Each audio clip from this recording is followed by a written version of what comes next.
నమస్తే న్యూస్ 24 తెలుగుకు స్వాగతం. వార్తల్లోని ముఖ్యాంశాలు ఇప్పుడు చూద్దాం. అసెంబ్లీలో ఇచ్చిన హామీలను నెరవేర్చకుండా కాలయాపన చేస్తున్న కాంగ్రెస్ సర్కార్కు ఎమ్మెల్సీ ఎన్నికల్లో తగిన బుద్ధి చెప్పాలని కేంద్ర మంత్రి బీజేపీ రాష్ట్ర అధ్యక్షులు కిషన్ రెడ్డి సూచించారు. శనివారం బైన్సాలోని ఎస్ఎస్ జిన్నింగ్ ఫ్యాక్టరీలో ఏర్పాటు చేసిన ఎన్నికల ప్రచార కార్యక్రమానికి ఆయన హాజరై మాట్లాడారు. ముఖ్యమంత్రి రేవంత్ రెడ్డి మాటలు కోటలు దాటుతున్నాయని, పనులు పేపర్కు మాత్రమే పరిమితం అవుతున్నాయన్నారు. హామీలు నెరవేర్చకపోవడం వల్లే ఎమ్మెల్సీ ఎన్నికల్లో భయపడి కాంగ్రెస్ పార్టీ కొన్ని స్థానాల్లో పోటీకి దూరంగా ఉందన్నారు. రైతులకు 10 ఎకరానికి 15,000 ఇస్తామన్నారు. కౌలు రైతులకు 15,000 ఇస్తామన్నారు.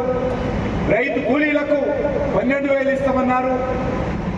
ధాన్యం కొనుగోలు చేస్తే 10 రకాల పంటల మీద 500 క్వింటాలకు 500 బోనస్ ఇస్తామన్నారు.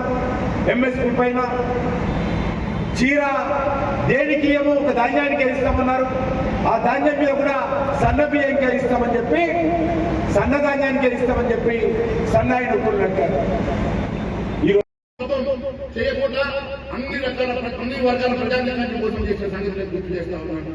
యువతకి ఇప్పుడే పెద్దలు చెప్పారు, యువతకి ఇస్తామని చెప్పినట్టు 4,000 రూపాయల స్టైఫండ్ కానీ, నిరుద్యోగ వృత్తి కానీ, ఉద్యోగాలు కానీ, మహిళలకు ఇస్తామని 2,500 కానీ, మరి ప్రతి రైతన్నలకు ఇస్తామని చెప్పినటువంటి రైతు బంధు కానీ, అన్ని అంశాలతో మోసం చేసేటువంటి ప్రభుత్వం కేవలం మాటల కార్యాలతోటి ప్రభుత్వాన్ని ముందుకు నడిపిస్తా ఉన్నది తప్ప ప్రజానీకానికి మీరు చేసింది ఏమీ లేదని చెప్పి తెలియజేస్తా ఉన్నాను. ఈరోజు మేధావులు తీసుకునేటువంటి నిర్ణయం, మొన్న ఇచ్చినటువంటి నిర్ణయంలో 8 మంది పార్లమెంట్ సభ్యులు గెలిపిస్తే ప్రజలు వారికి ఇచ్చినటువంటి తీర్పు ఏంటంటే, ఈ ప్రభుత్వాన్ని ప్రత్యేకంగా భారతీయ జనతా పార్టీ నిలబడ్డది, ఈ ప్రభుత్వాన్ని ప్రత్యేకంగా భారతీయ జనతా పార్టీ ఆశాన్ని ఎగిరేస్తున్న పూర్తి విశ్వాసంతో ప్రజలు మన వైపు ఆశీర్వదించారు.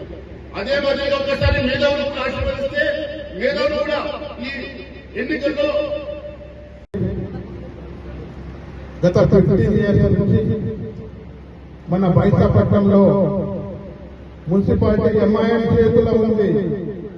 ఆ ఎంఐఎం చేతులకు వెళ్ళి పోవాలంటే మన ముదోల్ నియోజకవర్గం ఉన్న గ్రాడ్యుయేట్స్ కానీ, టీచర్స్ కానీ ఎమ్మెల్సీ ఎలక్షన్స్ గెలిపిస్తే మనకు 4 ఓట్లు ఎక్కువ అవుతాయి.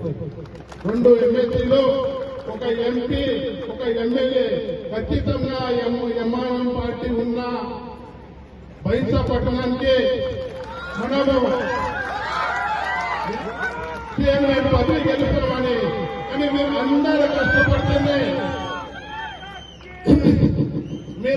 కష్టపడితేనే ఈ సాధిస్తామని మీరు ఖచ్చితంగా ఎవరైతే ఓటర్స్ ఉన్నారో వాళ్ళకు టీచర్స్ కు పాదాభివందనం చేయండి, గ్రాడ్యుయేట్స్ కు చేతులు జోడించండి.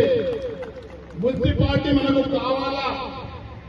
ఎంఐఎంలో ఉన్న 15 ఇయర్స్ నుంచి మున్సిపాలిటీ మన చేతులు రావాలంటే 2 ఎమ్మెల్సీస్ గెలే అవసరం ఉన్నది మీకు సభాముఖంగా తెలియజేస్తున్నాను మిత్రులారా.